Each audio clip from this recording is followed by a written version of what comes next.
Hello दोस्तों, नमस्कार। अगर आप भोजपुरी लोकगीतों का आनंद लेना चाहते हैं तो मेरे चैनल वंशु भोजपुरी लोकगीत को सब्सक्राइब करें और बगल में घंटी के निशान को दबाना न भूलें। निमिया पतैया झड़ी जाला अंगनवा कैसे बहारी जी। निमिया पतैया झड़ी जाला अंगनवा कैसे बहारी जी।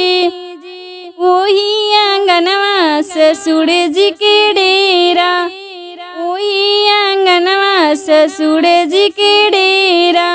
घुंघटा करते दिन जाला अंगनवा कैसे बहारी जी।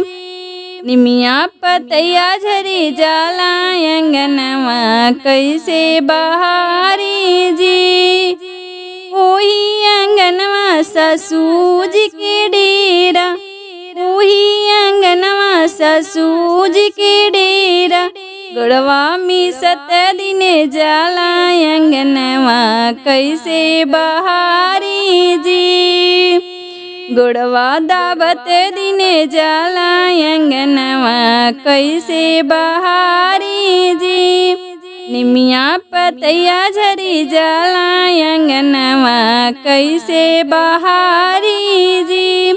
ओई रे अंगनवा भसुरे जी के डेरा, ओई रे अंगनवा भसुरे जी के डेरा।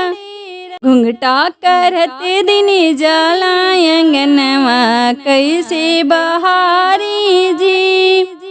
ओई रे अंगनवा ननद जी के डेरा, ओई रे अंगनवा ननद जी के डेरा। तिया करते दिन जाला अंगनवा कैसे बहारी जी। निमिया पतैया झरी जाला अंगनवा कैसे बहारी जी।